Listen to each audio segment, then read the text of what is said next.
Dios le bendiga, iglesia. Dios le bendiga más. Dios bendiga a nuestra amada pastora, toda la gloria y la honra a nuestro Señor Jesucristo primeramente, que nos da el privilegio de poder estar en este lugar, un lugar de mucho respeto y que enverga una responsabilidad bien grande.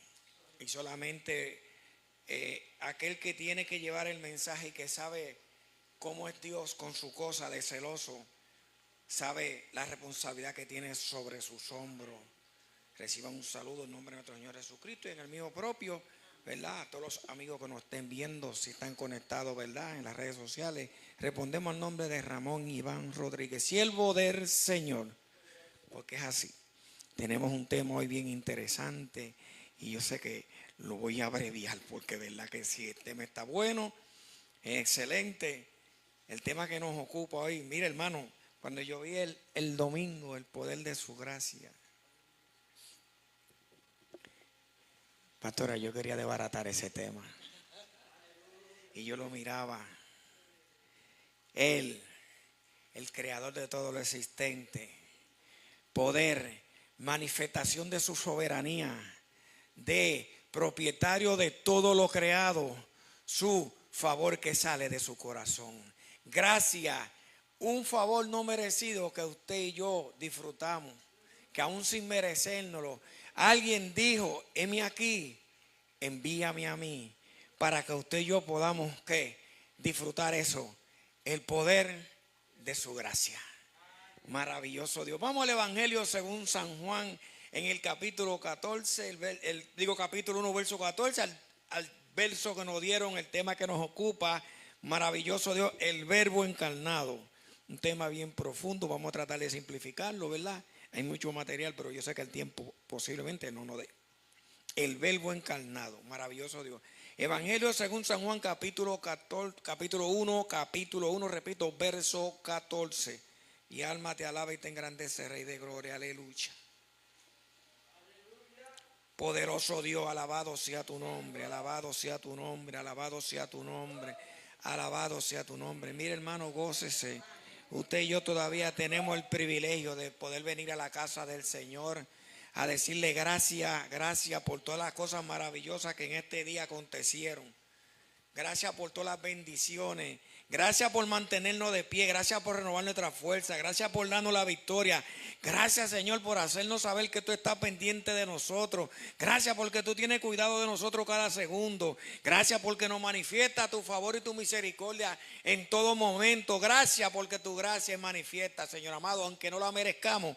Pero es tu bondad y tu generosidad, Señor, lo que hacen posible que nosotros podamos disfrutar del poder, del amor que tú sientes por cada uno de nosotros. Mi alma te alaba. Dios, la poderosa palabra se lee la gloria del Padre, del Hijo y del Espíritu Santo, y la iglesia que va para el cielo dice: amén. Y aquel verbo fue hecho carne y habitó entre nosotros, y vimos su gloria como el unigénito del Padre, lleno de gracia y de verdad. Maravilloso Dios. Mi pastora ya oró ahí, ¿verdad? Pues le voy a dar el privilegio a mi pastora para que sea ella, ¿verdad? Para que sea el Dios Todopoderoso a través de su Espíritu Santo. Amén. Pues usándonos para gloria. Padre Santo, Dios de gracia, Dios de bondad y misericordia, venimos ante ti, Señor, sabiendo, Padre amado, oh Dios mío, que siempre, oh Dios eterno, has de hablar a tu pueblo a través de esta poderosa palabra. Mas te damos gloria por el instrumento que has escogido. Te pedimos que seas tú ministrando una vez más, que le uses de principio a fin y que seas tú haciendo milagros, haciendo cosas grandes y maravillosas conforme a toda necesidad. Habla, Señor, que tu pueblo oye. Está hecho y lo creemos. Amén y amén. Poderoso eres, Jehová. Mi alma te alaba y te engrandece, Dios. Gloria a Cristo. Aquel verbo fue hecho carne, Jesús. Y yo me preguntaba, ¿quién fue el artífice y en compañía de quién estaba de ese extraordinario y maravilloso plan de rescate. Porque tenía que tener un distintivo exclusivo y único que identificara al autor de dicho plan. Porque para tomar una decisión así, había que sentir lo que decía la hermana Nili ahorita, que se manifestó en Juan 3:16. Un amor infinito, desmedido, desprendido, desinteresado, ilimitado y abierto y accesible para toda la humanidad. Esa tenía que ser la base suprema para llevar a cabo dicho plan. Qué maravilloso ver que Dios pensó en su humanidad. Cuando nosotros vemos este versículo, nosotros analizamos, yo digo, wow, Señor, el Evangelio de Juan, que fue escrito entre el 80 y el 90 después de Cristo, 50 años después del Señor haber ascendido, Juan escribió esta carta, que tiene varias epístolas ahí, el Apocalipsis. Y cuando nosotros comenzamos a analizar esta obra maestra, esta exposición extraordinaria del reino de los cielos, tenemos que irnos allá al comienzo del capítulo 1 de Juan. En el versículo 1, mire lo que dice, hermano. Y a la vez nosotros vamos a tener que ir, no porque yo quiera, sino porque así la palabra lo exige y lo demanda. Vamos a tener que ir al Génesis, el capítulo 1 y los primeros 3 versos. A fin de que nosotros podamos entender qué era lo que el hermano Juan quería a nosotros traerme y compartir, para que entendiéramos que hubo alguien que pensó bien en serio en hacer de nosotros personas que tal vez para el mundo, para la sociedad, no manifestaban ni proyectaban valor alguno, pero que para Dios éramos importantes. Dice en el capítulo 1 del Evangelio de San Juan, en el principio era el Verbo, y el Verbo era con Dios. Cuando nosotros escuchamos el principio, que es una palabra que en sí comienza Juan a revelarnos a nosotros, que revela unicidad entre el Padre, el Hijo y el Espíritu Santo. Y el verbo, el logos, en griego la palabra, y Dios eran el mismo. Y Juan, amparado en ese término, el principio, nos lleva a Génesis para que nosotros entendamos cómo estaba en un principio la creación. Vamos a ver lo que dice en Génesis 1.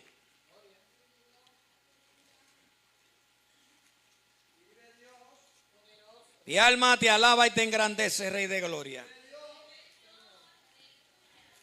En Génesis 1 dice: en el principio creó Dios los cielos y la tierra estaba desordenada y vacía, y las tinieblas estaban sobre la faz del abismo, y el Espíritu de Dios se movía sobre las aguas. Cuando nosotros vemos el mismo término en el principio, nos lleva a pensar y entender, conforme a lo que aquí se describe, si era la intención del Señor crear un mundo desordenado. Porque un Dios ordenado, en su mente en ningún momento ha pasado ni va a pasar lo que se llama desorden. Entonces esto nos está diciendo a nosotros, esto que vemos aquí, la condición en que se encontraba la tierra en ese momento, que en el futuro se iba a dar un evento parecido a este, pero no en la tierra, sino en la persona del hombre. No sé si usted me entendió. Porque en el capítulo 3 de Génesis, ahí usted va a encontrar para que entienda a qué se refiere esto. Y Dios viendo, pastora, ¿cómo te diría? Este desorden, Rosita, esta desorganización, se sentó, me imagino yo, la Biblia no lo registra, en la sala de conferencia celestial, junto con los grandes, y ustedes saben quiénes son, y comenzaron a delinear un plan estratégico de alcance universal, a fin de darle forma a la cosa conforme a la mente de Dios. Porque todo lo que Dios hizo, dice la Biblia, era bueno. Pero aquí no dice que cuando Él creó los cielos y la tierra, porque tenemos que entender que todo tiene su origen en Él. Ahí vamos bien. Dice, pero la tierra estaba desordenada y vacía. Dios sabía que en un futuro no muy lejano la tierra iba a estar completamente desordenada y vacía en todo su sentido, porque todavía no estaba el hombre, pero más adelante iba a acontecer algo que iba a provocar un desorden y un vacío espiritual. Dice, desordenada y vacía. Y me imagino al Señor allá arriba sentado, elaborando este plan estratégico de largo alcance, con la visión y el único propósito de alcanzar la humanidad completa, porque ese era su deseo. Porque Él en su corazón había forjado una idea, un pensamiento al cual Él iba a dar forma, el cual después Él lo iba a materializar. Y me imagino al Señor diciendo, para yo ordenar lo que está vacío, yo necesito proveerme de un recipiente. Escuche bien, yo necesito proveerme de un recipiente. Yo necesito revelar. Yo necesito iluminar. Yo necesito manifestar poder. Y yo necesito que alguien responda a mi llamado. Y alma te alaba a Dios. Hermano, mire, yo analizaba este versículo, pastora, después que yo leí Juan 1:14, y yo dije, Dios mío, ayúdame porque estoy metido en problemas. Esta doctrina de la encarnación es bien profunda. No es fácil de explicar en un momentito. Pero aquí podemos ver lo maravilloso del Señor manifestado, expuesto, como Juan de una manera extraordinaria viene a nosotros a decirnos, porque yo busqué el significado de Juan. Usted sabe lo que significa Juan, portador de gracia. A ese hombre dice el precursor, como allá Isaías lo dice, porque delante de tu faz enviaré uno para que comience a señalar el camino de aquel que en Isaías 9 dice que el Señor nos los dio y le puso por nombre Emmanuel. Y yo me preguntaba, pero ¿y cómo se llamaba en el cielo el Señor? Yo me pregunté eso, ¿cómo se llamaba en el cielo el Señor? Porque la Biblia registra que Dios le dio el nombre que le iban a poner, Emmanuel, Dios con nosotros. Ese fue el nombre, no dado por los hombres, Dios. Pero en el cielo yo decía, ¿y cómo Él se llamaba? Porque hasta que no ocurre la kenosis, es decir, el vaciado, donde Dios mismo decide, Él mismo, renunciar, despojarse de toda su grandeza y su gloria. Cuando esa idea entre en la mente del Todopoderoso, comienza a asegurarse el futuro de la humanidad.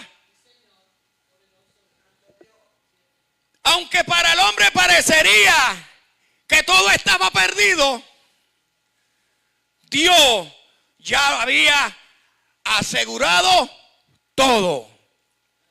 Y solamente porque la invitación y el llamado iban a hacerle carácter universal, solamente los que estuvieran dispuestos a reconocer la encarnación del Mesías iban a tener acceso al reino de los cielos. Usted y yo sabemos que el plan de Dios era de alcance universal. Y Dios sabía que no todos iban a responder. Porque la misma Biblia registra que dice: a los suyos vino y los suyos no lo recibieron. Y usted diría: bueno, pues entonces el plan salvífico falló. No, el plan salvífico no falló, fue efectivo, eficaz, 100%. El que no quiso prestar oído a lo que se le estaba diciendo en torno a quién se cumpliría ese plan, fue quien falló. La verdad fue revelada. Y la verdad fue la que vino a alumbrar el camino. El Salmo 119, 105 dice: lámpara a mis pies tu palabra y lumbrera mis caminos. O sea que Jesucristo se convirtió en la luz del mundo, de un mundo que tristemente cayó en tinieblas cuando el hombre entró en transgresión. Pero Dios, en su amor infinito, no estaba dispuesto a dejar postrada su creación, a dejarla atada sin esperanza bajo el yugo del pecado.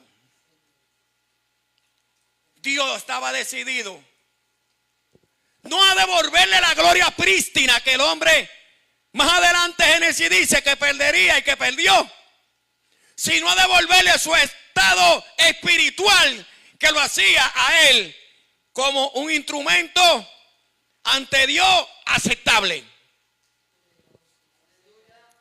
Porque usted y yo necesitamos entender que si nosotros no tenemos la naturaleza espiritual, aunque Dios nos use, no vamos a tener acceso al reino de los cielos.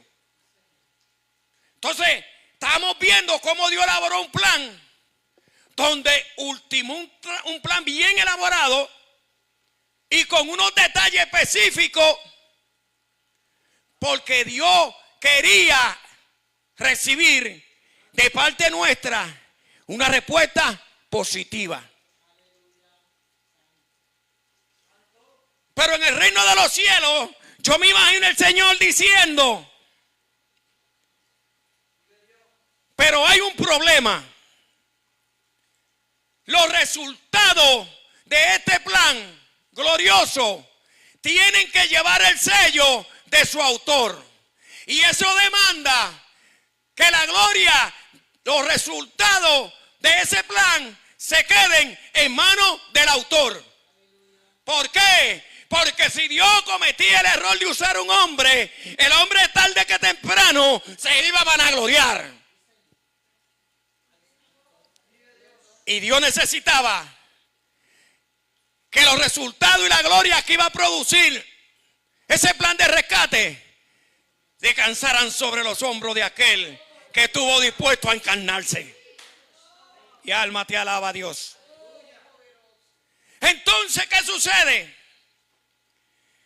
Todo eso que Dios iba a poner en práctica aquí, Dios lo iba a poner en práctica más adelante con nosotros.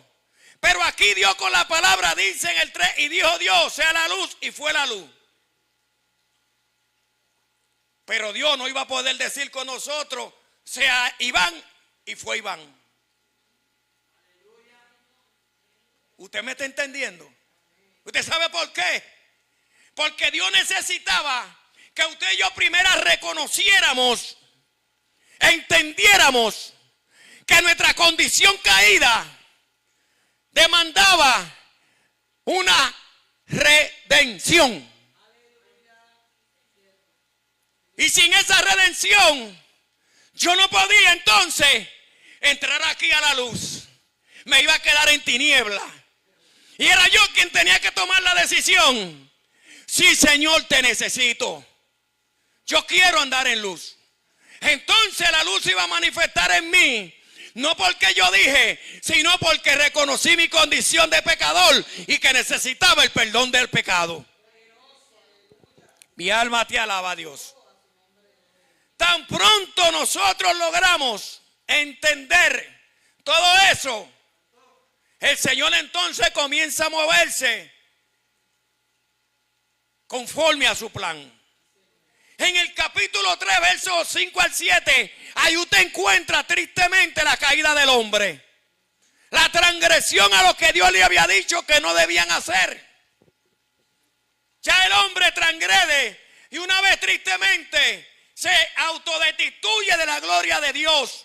Porque Dios no lo sacó. Fue él que se sacó cuando transgredió los mandatos que Dios le había dado. No pase de este lindero. Si pasa de ahí para allá te metes en problemas. Y las consecuencias van a ser tristes y funestas. Pero Dios no estaba dispuesto a dejar que el hombre se quedara así. Acto seguido, Dios mostrando su amor a fin de redimir al hombre, fue y se acercó a Adán. Y comenzó a mostrarle a Adán lo que él en el futuro iba a hacer con la humanidad. Fue y se le acercó en la disposición de perdonarle. Adán, Adán, ¿dónde está? Señor, tuve miedo y me escondí. ¿Y quién te dijo que tenía miedo? ¿Acaso hiciste lo que cuando te dije? ¿Comiste del árbol que te dije y te mandé que no comiera? Y ahí entonces comenzó a florecer la culpa. Y las excusas nacieron ahí mismo. Las excusas y la culpa nacieron del mismo vientre. Para que usted vea cómo es esto. Pero Dios aún más nos muestra cómo era la forma que usted y yo íbamos a ser redimidos a través de la encarnación del Verbo. Dice la Biblia que allí se dio el primer sacrificio, el primer derramamiento de sangre, a fin de que aquella gente no quedaran expuestos a causa de la transgresión. Y Dios lo vistió, mostrándole su amor, enseñarle que en el futuro Él iba a hacer lo mismo. Pero en ese entonces ya no iba a ser con la sangre de un animal. Porque la demanda de Dios, los estándares eran tan altos que exigía que quien fuera a ocupar el lugar de ese cordero no tuviera ninguna relación con lo existente en la tierra. ¿A fin de qué? De poder restaurar la humanidad caída. Dios mismo, en ese plan que elaboró allí en esa asamblea, acuérdese que le dije, estoy parafraseando, de esa reunión que se dio allí, porque la Biblia no lo registra. Y le dice, quien va a rescatar la humanidad, tiene, escuche bien, que meterse en un recipiente idéntico a aquel que cometió la transgresión. Es decir, tenía que ir en un cuerpo de hombre, Rosita. Porque el pecado entró por el hombre. Y cuando usted analiza eso, usted dice, pero eso no es nada. Así, que no es nada. Cuando ocurre el kenoxi, cuando Dios se despoja, porque le vuelvo y le repito, esto es bien complejo. La humillación del Verbo no fue la humillación de Cristo. Me voy a explicar brevemente. El Verbo es inmortal. Si el Verbo no se humilla, no nace Jesús. Porque yo lo pongo a usted a buscarme en la Biblia, en qué parte dice que el cielo, que el nombre que tenía era Jesús. Jesús nace del kenoxi, de la humillación del Verbo. Porque Jesús muere, pero el Verbo no muere. Y el Verbo es Dios mismo, inmortal. Mire, para que usted vea lo complejo que es esto. El inmortal se hace mortal. El invisible se hace visible. El sobrenatural, escuche bien, se degradó él mismo. El inaccesible se vuelve accesible. Y usted dice, wow, esto es más grande, más serio de lo que nosotros pensamos. Jesucristo, el verbo, que fue la primera humillación, ¿sabe cuándo aconteció?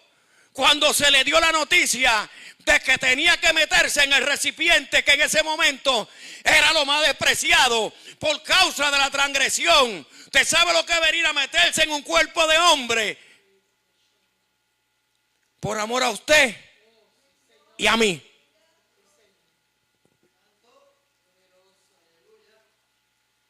Y no había otra solución. Entonces esa humillación acontece primero allá arriba en el reino de los cielos, antes que la humillación que sufrió Cristo en la muerte en la cruz del Calvario. Y eso está en la Biblia. Si nos vamos a Filipenses allá capítulo 2, ahí Pablo te lo dice clarito. Lo que aconteció allí. 2 muertes, 2 humillaciones, una muerte y 2 humillaciones, porque eran necesarias. Imagínese Dios mismo voluntariamente despojándose de su grandeza, de su gloria, de su honra, de la alabanza, de la adoración de los ángeles, de la exaltación de la creación, porque aún los árboles y los pajaritos lo exaltan, lo alaban, a fin de rescatarnos a usted y a mí, porque estábamos en poder de la garra del enemigo. Y Juan tuvo que coger y irse al principio. ¿Para qué? Para ilustrarnos en torno a lo que nos iba a pasar en el desorden que íbamos a caer a causa de la transgresión del hombre y el vacío que íbamos a experimentar cuando el Espíritu de Dios se apartara de nosotros. Cuando Adán pecó, porque la Biblia dice, pastora, que el Señor hablaba con ellos, que por el huerto se paseaba y hablaba con ellos como estamos nosotros aquí. Entonces esa transgresión provocó ¿qué? Una separación. La relación se vio interrumpida. Y hacía falta un puente que nos conectara de nuevo. Para por medio de Dios, no de nosotros, volver de nuevo a tratar de restablecer esa comunicación. Y para restablecer esa comunicación, las demandas eran demasiado altas. Las exigencias de Dios, ningún hombre en la tierra la podía cumplir. Solamente alguien que estuviera libre de pecado. Y en la tierra no lo había, pero había uno en el cielo que estaba libre de toda tacha, que dijo, heme aquí, envíame a mí. Yo me voy a humillar hasta lo sumo, me voy a meter en un cuerpo de carne, pero voy a rescatar lo que se había perdido. Qué lindo cuando usted oye y usted lee en el capítulo de Juan, en el capítulo 3, verso 17. No el 16, Juan 3, 16, el 17. Porque Él no vino a condenar al mundo. Él vino a rescatar lo que se había perdido. Usted y yo teníamos una herencia que habíamos adquirido por la transgresión del primer Adán. Y Él quiere hacernos a nosotros coherederos juntamente con Cristo. Por eso es que nosotros cada día tenemos que enamorarnos de la cruz. Hay gente que dice, pastora, que esto no es fácil. Y yo le digo, coge la cruz mía a ver si la puede llevar. ¿Usted sabía que yo no puedo llevar la cruz de la pastora? Ni ella puede llevar la mía. Cada cruz es única en el mundo. Y Dios te lo dice. ¿Tú quieres llevar la de ella? Yo te permito que te lo intentes. Hubo un muchacho que le pasó esa experiencia verídica. Y Dios le permitió que él experimentara lo que un pastor experimenta cuando tiene ovejas que están caminando chuecas. cómo lloran de madrugada, cómo sufren, cómo se derraman delante de Dios, que se le va la fuerza. Y la pastora puede decir de esto, que me corría así en mentira, porque muchas veces creemos que no. Y yo se lo he dicho a mucha gente, yo no quiero estar en los zapatos de los pastores. Yo se lo digo para que lo sepa. Y aquel muchacho, Dios por un segundo le permitió aquello y se cayó en, Señor, por favor, Señor, perdona. Y le dijo, viste, que tú no puedes llevar la cruz de Él. Señor, ¿y cómo Él puede llevarla? Porque esa es su cruz. La Biblia dice que cada uno tenemos que tomar nuestra cruz y seguirlo. Sí, porque muchas veces decimos, fulano siempre está gozoso, está contento. Yo nunca lo he visto quejándote. Ay, mi madre. No espere un día encontrarlo en el cuarto orando para que tú no te caigas muerto. ¡Ay, Señor! Con los gritos al cielo, tirado de rodillas. Hay gente, papá, que si el Señor no lo coge ahí en la habitación en los secretos y le pasa bálsamo, no salen. Porque la gente no sabe por lo que mucha gente está pasando. Cristo se encarnó en un cuerpo para que nosotros sepamos que Él sabe lo que nosotros pasamos. Nosotros como seres humanos pasamos por situaciones bien difíciles que muchas veces después que hemos superado la tormenta decimos, wow, Señor, de verdad que yo no sé cómo yo estoy de pie. No fuiste tú, fue Dios con su fuerza. Cuando tú te lees el libro de Efesios te dice en el capítulo 6 verso 10, fortaleció en el Señor y en el poder de su Espíritu. Si tú no te fortaleces en el Señor, imagínate tú, nosotros estamos aquí hoy analizando la razón, el motivo por el cual usted y yo estamos escuchando palabras. Que hubo alguien que tomó el lugar que nos correspondía a usted y a mí para decirnos, no, yo tengo planes con ustedes, pero depende en que ustedes se sometan a mis órdenes. Cuando Dios allí estableció aquel plan salvífico que aconteció el Kenosis, Él necesitaba manifestar su poder. Para manifestar ese poder Él necesitaba dar revelación e iluminación. Porque era la revelación y la iluminación la que se iban a convertir en entes que iban a producir, iban a fructificar fe en los seres humanos. Y estos a su vez iban a responder positivamente al llamado. ¿O usted se cree que nosotros respondemos al llamado así, por amor al arte? No. La revelación viene con el propósito de que sea manifestada para que el oído de la persona reciba. La iluminación viene con el propósito de que la conciencia del ser humano sea sacudida y él se autoevalúe para que en sí pueda producir un deseo de cambio dentro de sí. Porque si Dios no provoca todo eso, entonces usted no va a ser fructífero.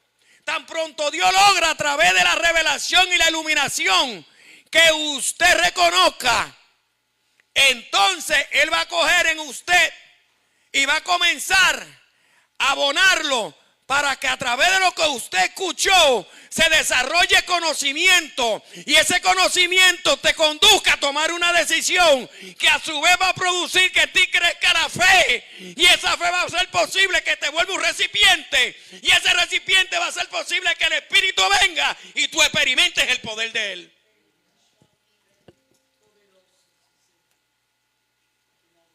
La kenosis, la encarnación, el verbo encarnado.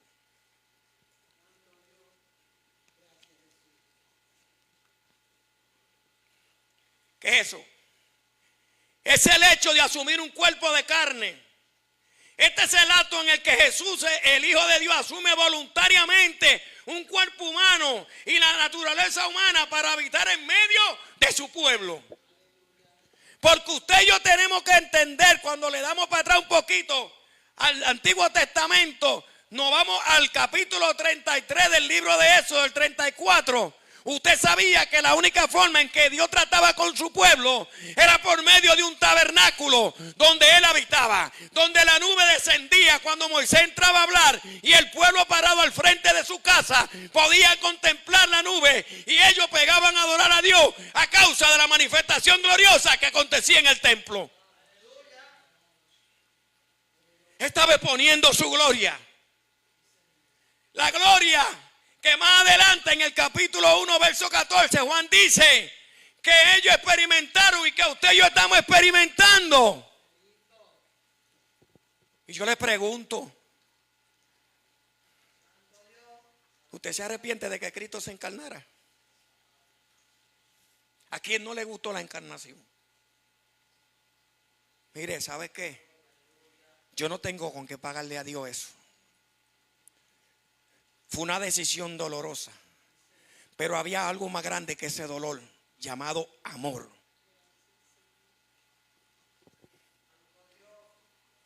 Yo lo reto a usted que busque un instrumento, si es que existe en el mundo, Rosadorno, para que me coja y me mida el capítulo 3, verso 16 de Juan. Mídalo, cójalo, búsquelo. Usted le conecta una computadora y la computadora se funde. Se funde la computadora. ¿Usted sabe por qué? Porque no puede aguantar, no puede tolerar la grandeza de ese amor. Entonces, es la grandeza de ese amor que nos tiene que llevar a nosotros a entender que la encarnación que era necesaria para que usted y yo pudiéramos escapar de la garra del pecado, también exige que usted y yo voluntariamente respondamos a ese llamado. Cuando usted mira la cruz, ¿cómo está la cruz? Anderson, ¿cómo está la cruz? ¿Cómo él estaba? Mire. ¿Usted sabe qué significa eso? Una manifestación de amor y de aceptación. Mira cómo morí por ti y mira cómo te estoy esperando. Y no te voy a obligar. Aparte de la salvación, te voy a dar un regalo adicional. Te voy a dar el libre albedrío. Libertad de escoger. Ni siquiera te voy a obligar. Wow. Mire, hermano, y yo analizo esto y yo dije, espérate, pero esto es tremendo. Me dieron libertad de escoger. Y entonces yo me pregunto, ¿en qué estaba pensando el Señor? En que nosotros le manifestásemos también libremente el mismo amor que Él manifestó. Porque Él quiere que usted y yo hagamos las cosas voluntariamente. El Verbo no se encarnó porque a Él lo obligaron. A Él no le pusieron una pistola en el pecho. Cuando usted ve el libro de Isaías, esa palabra tan grande y de peso, dice, mí aquí. Papá mirando la condición de la humanidad en silencio. Y el hijo que conoce los corazones, conocía el corazón de su padre porque él era Dios mismo. Tengo que devolverle la alegría y la satisfacción a papá de su mayor creación. Porque Juan nos estaba revelando a nosotros algo poderoso. Visto lo que estaba pasando en Génesis, analizado el plan salvífico que se había gestado en el corazón del hombre. Entonces ese plan salvífico que se había gestado en algún momento tenía que ser parido. Pero tenía que aparecer la provisión. Tenía que aparecer el Verbo para que comenzara a coger forma. El recipiente donde se iba a depositar el teoantrópico, el Dios hombre, 100% Dios y 100% humano. A fin de que a través de Él, usted y yo podamos entender que el sacrificio en la cruz del Calvario tenía unos planes más allá de lo que nuestra mente a nosotros nos puede permitir entender. Dios quería y anhelaba. Mire, vamos a ver, para que usted vea. Vamos allá a Juan. Estamos aquí. Dice, Y aquel verbo fue hecho carne. Pero entonces con que él se hiciera carne era suficiente. No. Él se hace carne para que aquel hombre de carne que estaba bajo maldición por la transgresión respondiera libremente a ese acontecimiento del verbo encarnarse. Si él no se encarna, usted y yo nos respondemos. Si él no se encarna, Jesucristo no existe. Jesús viene por la humillación del verbo a rescatarnos a nosotros en un recipiente que era ¿cómo le diría? El envase menos indicado para él vaciarse.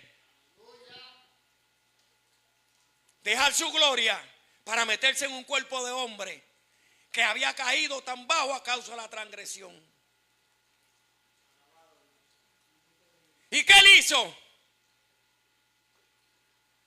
en ese cuerpo de carne? Escuche bien. Él dijo: pastora, voy a modelarle a mi padre. Le voy a dar a conocer a mi padre. Le voy a manifestar el amor de mi padre. Le voy a revelar el carácter ético de mi padre. Le voy a poner de manifiesto el carácter moral de mi padre. Y usted diría: ¿y por qué él tenía que revelar todas esas cosas? Porque él anhelaba que nosotros camináramos como él caminaba. Porque él quería que nosotros volviéramos allá, antes del primer Adán. Porque en la gloria prístina de Adán y Eva, ellos fueron idénticos a Dios en el espíritu, pero no en divinidad. Porque ellos eran creación y Dios era creador.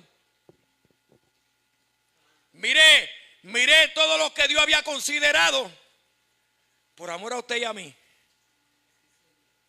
Porque los planes de Dios desde un principio, cuando él hablaba con Adán, era vivir en amistad con nosotros, pero no aquí, sino allá. Pero antes él tenía que trasladar su reino de allá a aquí. Cuando Jesucristo se encarnó, ¿sabe lo que Juan dice, Rosa? El reino de los cielos se ha acercado. ¡Wow! O sea, como por mérito propio y como yo no tenía la forma de llegar allá arriba, el Señor dijo: tranquilo, Iván, yo voy a llegar donde ti. Jesucristo, Dios en la persona del Verbo, tomó la decisión de venir aquí. Si antes él habitaba en un tabernáculo, manifestaba su gloria en un tabernáculo, le habló a Moisés cara a cara, trató con su pueblo, le proveyó a su pueblo, guió a su pueblo, dirigió a su pueblo, pero para Dios no era suficiente, porque él anhelaba estar entre su pueblo. Pero para él estar entre su pueblo era necesario que aconteciera esto: la encarnación, donde Dios se hizo el sobrenatural, se volvió, se despojó y se hizo como un hombre. Donde el infinito se hizo finito, donde el invisible se hizo visible, donde el inmortal se llenó de mortalidad. ¡Cuánto amor! Y dijo: ahora voy a estar, no como tuve antes en el tabernáculo. Ahora no, ahora voy a estar dentro de ustedes. Porque yo quiero yo mismo compartirle a ustedes cuáles son mis deseos, mis planes, mis propósitos con la humanidad. Juan nos está mostrando desde un principio. Yo me imagino a él riéndose, redactando esta epístola en torno a los planes de Dios con usted y conmigo. Y Juan, yo me imagino que a lo mejor dijo: ay, pastora, que le contesten que sí, todito, que todos levanten la mano y digan que sí, que digan que sí, que digan que sí. ¿Usted no entendió? No me vio que yo estoy levantando la mano y le estoy diciendo que sí. Imagínese usted que el Dios Todopoderoso, que elaboró un plan para el mundo entero y espera que el mundo entero le responda, pero sabe que no le van a responder. Encuentre unos cuantos que le digan: sí, yo estoy contigo, sí, yo voy contigo, sí, yo acepto tus órdenes, sí, yo me someto, sí, te entrego mi voluntad. Y alma te alaba a Dios. Es que esta lucha con la carne no es fácil. Eso es segundo a segundo, un tirijala para aquí, para allá, y tú me das, yo te doy. Gigi Ávila decía: si él te mete un puño, métele 100. Sométela. Yo tenía una hermanita ahí en María Venezuela, Magali. Pastora, yo me gozaba. Magali entraba por la puerta y decía: sométete, carne, alaba al Señor. Tú tienes que alabarlo, tú no te gobiernas. Y yo decía: Magali, ¿qué te pasa? La carne, que ella quiere hacer lo que le da la gana. No, ella tiene que alabar al Señor, que se someta, que ella no se gobierna. Ya Cristo la crucificó allá y yo también aquí en la tierra. Hermano, usted y yo tenemos que crucificar esta carne todos los días. Mire que ahorita hermana Lili decía algo bien difícil, que a muchos no les gusta reconocer: el acto de saber perdonar y recibir perdón, y la acción de mostrar amor, y dice la Biblia, no fingido. Que ese amor sea, porque la gente cree que el Espíritu no sabe cuando una persona te dice: yo te amo. La gente cree que el Espíritu no se lo hace saber. El Señor te lo dice cuando tú buscas el Evangelio de Juan, en el capítulo 1, verso 24, por allá. Él te lo dice el Señor: no me digas nada, le digo al Señor, que yo conozco sus corazones. Ese mismo Espíritu, cuando está en ti, que tú eres un vaso limpio, te lo dice, te hace saber. Y tú te quedas tranquilo y tú lo que sientes te da ganas de llorar, porque tú dices: wow, Señor, ¿tú sabes lo que es eso?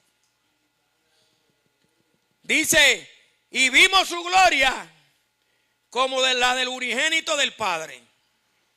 O sea, Juan no está diciendo esa gloria que aquella gente en el tabernáculo vieron, es la misma gloria, porque ese Jehová, ese Dios al que ellos le servían, es el mismo Hijo de Dios, el que ahora está entre nosotros y quiere también manifestar su gloria.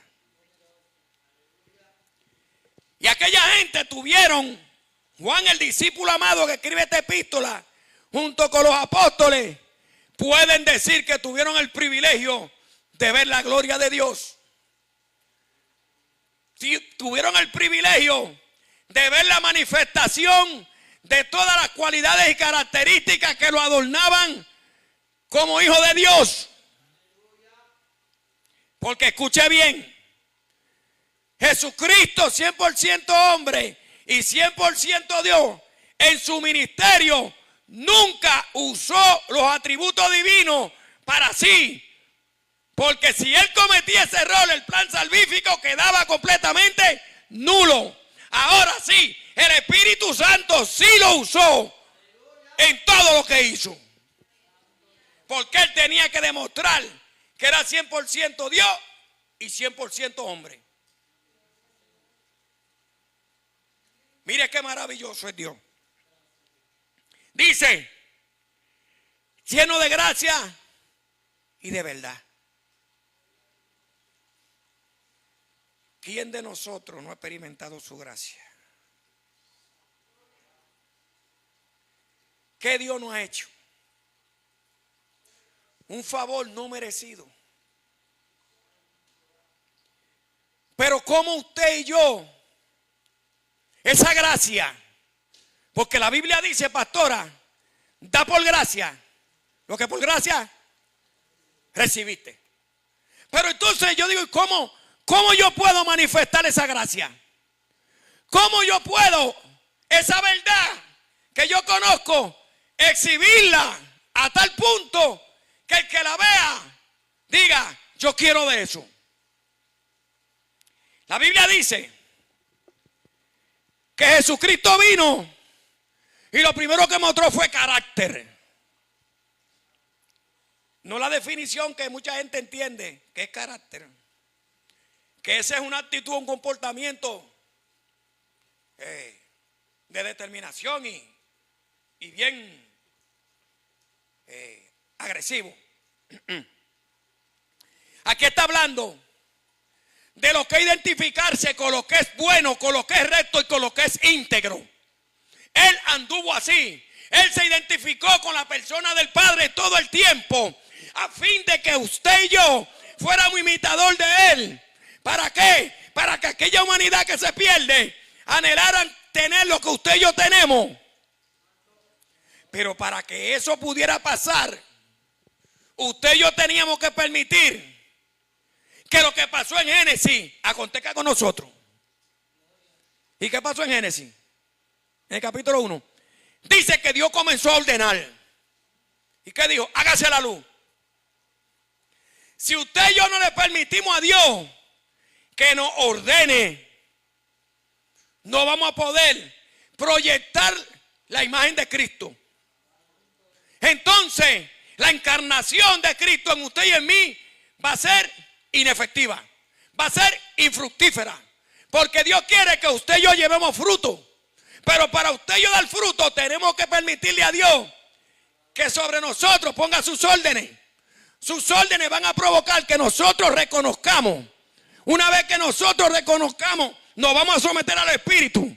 Una vez que usted se somete al Espíritu, Él lo pone a usted y lo hace fructífero. Cuando entonces usted es fructífero, la Biblia dice que usted comienza a ser para alabanza de su gloria. Cuando usted es para alabanza de su gloria, usted está manifestando y mostrando en la tierra todo lo que hay dentro de usted que proviene del cielo. Porque eso fue lo que Cristo hizo. Exhibir en la tierra. Juan se lo dijo. El reino de los cielos entre vosotros está.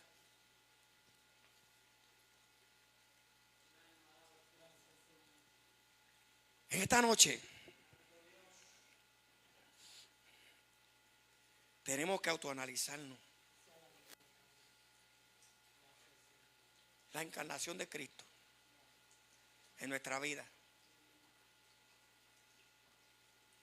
¿A quién está proyectando?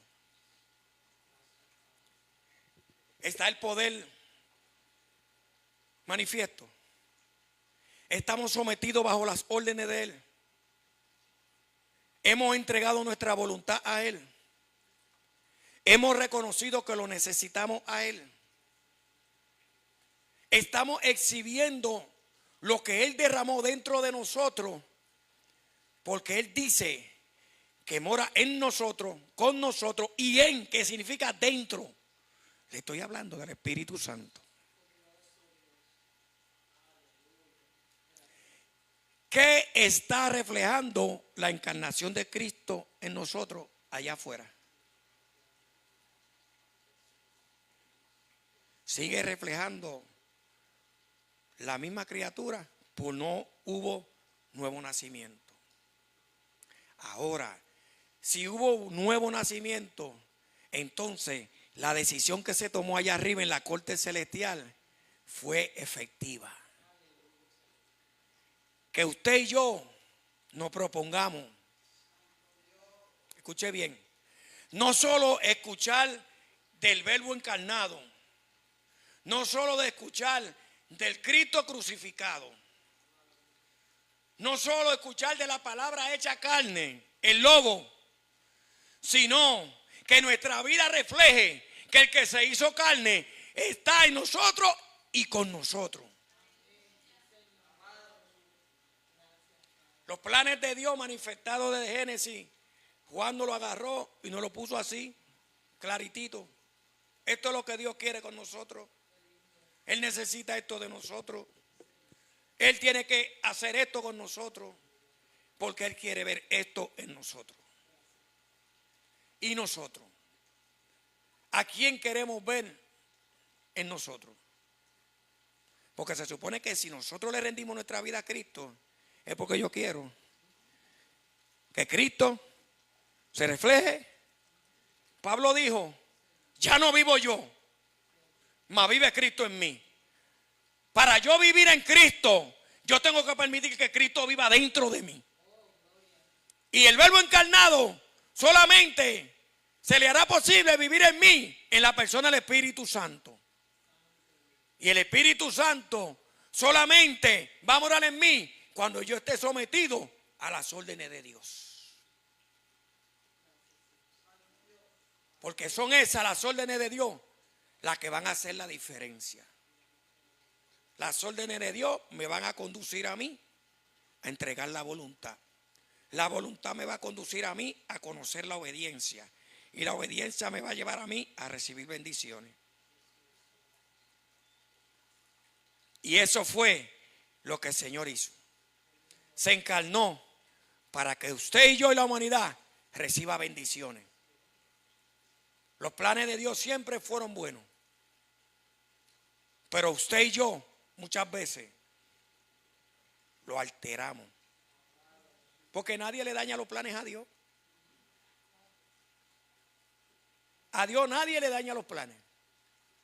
Hay situaciones que a lo mejor pudieran haber sido pastoras de un mes, que van a pasar 6 meses, y pudieron haber sido 6 meses que se van a tomar el año.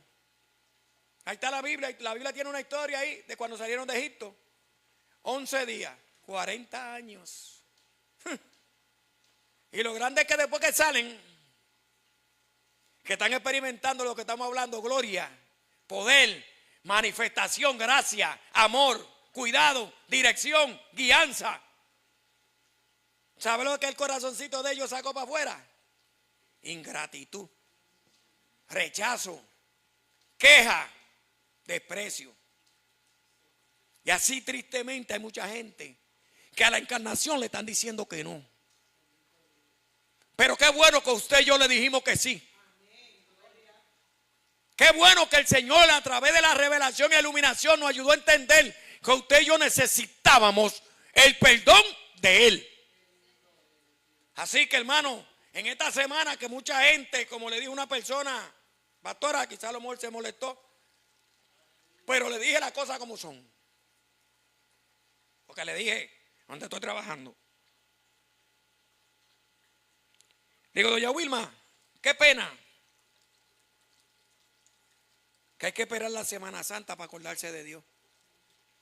Y había una señora que bajó la cabeza y miró así. Y ella me dice, don Iván, pero Dios siempre está pendiente de nosotros. Digo, ¿usted sabe qué? Dios está pendiente de nosotros 24/7 cada segundo. Pero nosotros, lamentablemente, en nuestra agenda no tenemos a Dios. Me dice, no, pero usted lo tiene porque usted todos los días trae una palabra aquí. Usted siempre está escuchando predicaciones. Usted siempre está ahí alabando a Dios. Digo, claro. ¿Usted sabe por qué? Porque yo no sé quién está de aquel lado de la pared que esté pasando por un momento difícil. Y Dios. Mire, este mensaje, yo fui hoy, cierro con esto. Pastora, yo estaba en Carolina.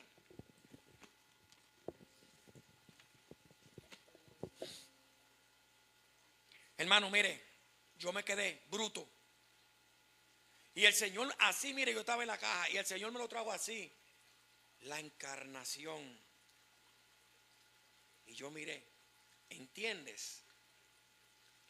Una persona adinerada fue a hacer una devolución. Aquel hombre armó el berrinche que nadie esperaba. Un hombre, le estoy hablando. Rosita, ¿tú sabes de cuánto era la devolución? ¿Y lo que era? Pastora, 3 tornillos, 1.70. Y yo me quedé. Y yo miro la cajera y le digo, la que le devolvió. ¿En serio? Me dice, sí, así como usted lo vio. Y el Señor me cogió y me martilló la encarnación. Y usted me preguntará, ¿y qué tiene eso que ver con eso? ¿Sabe lo que me hizo entender de una vez?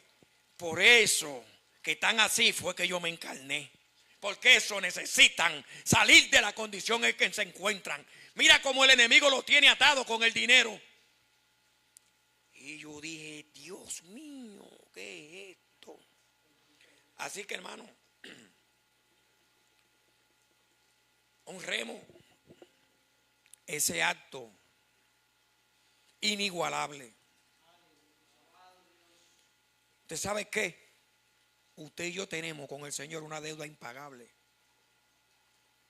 Y es lo único que exige de nosotros, es que vivamos como Él anduvo en la tierra. Dios le bendiga, Dios le guarde.